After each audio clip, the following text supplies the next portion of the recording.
Hare Krishna viewers, welcome to my YouTube channel. आज मैं आपके साथ शेयर करूंगी आखिर माँ गंगा इस पृथ्वी पर किस तरह आई।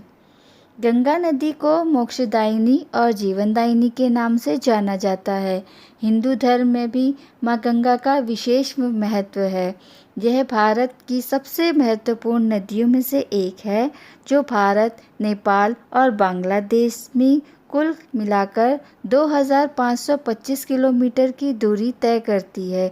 गंगा नदी को न केवल स्वच्छ और शुद्ध पानी के लिए जाना जाता है, बल्कि आध्यात्मिक दृष्टिकोण से भी इसका विशेष महत्व है।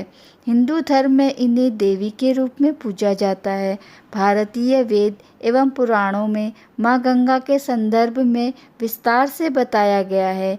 एक मान्यता यह है कि जो व्यक्ति अपने जीवन काल में एक बार भी माँ गंगा में स्नान कर लेता है, उसके न केवल इस जन्म के बल्कि पूर्व जन्म के पाप भी नष्ट हो जाते हैं। गंगा नदी के धरती पर आगमन की एक कथा यह प्रचलित है कि प्राचीन काल में सगर नामक प्रतापी राजा हुआ करता था, जिसने अपने साम्राज्य के विस्तार के लिए अश्वमेध यज्ञ का आयोजन किया और यज्ञ के दौरान घोड़ा छोड़ दिया। जब इस यज्ञ का पता देवराज इंद्र को चला तो वह चिंता में आ गए। उन्हें यह चिंता थी कि अगर अश्वमेध का घोड़ा स्वर्ग से गुजर जाता है तो राजा सगर स्वर्गलोक पर भी अपना साम्राज्य स्थापित कर लेंगे। पौराणिक काल में अश्वमेध यज्ञ के दौरान छोड़ा गया घोड़ा जिस राज्य से गुजरा था, वह राज्य उस राजा का हो जाता था। इसलिए स्वर्गलोक गंवाने के भय के कारण इंद्र ने अपना वेश बदलकर राजा सगर के घोड़े को चुपचाप कपिल मुनि के आश्रम में बांध दिया। इस दौरान कपिल मुनि घोर ध्यान मुद्रा में थे।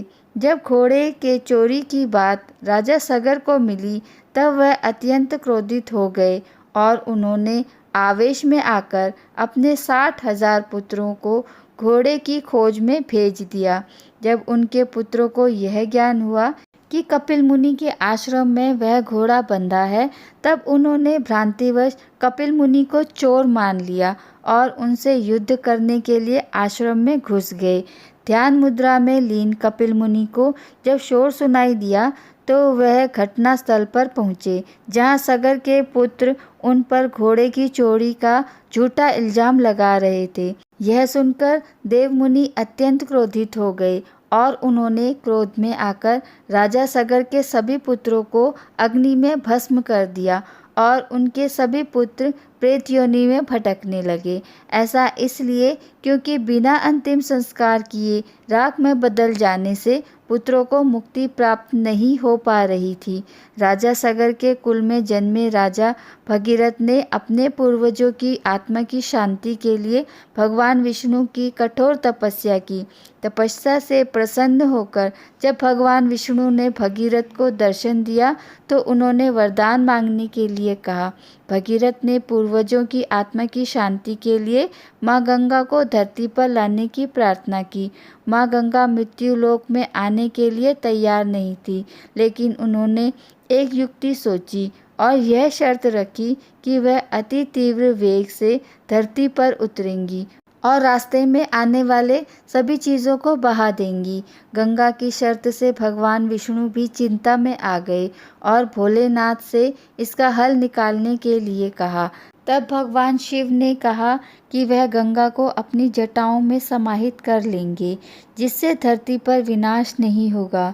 इसके बाद भगवान शंकर ने गंगा को अपनी जटाओं में समाहित किया और इस तरह गंगा नदी धरती पर प्रकट हुई। आशा करती हूँ व्यूवर्स आपको मेरी ये वीडियो अच्छी लगी होगी।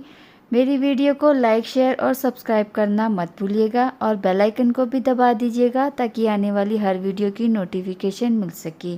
तो मिलते हैं नेक्स्ट वीडियो में। Thank you for watching. Hare Krishna.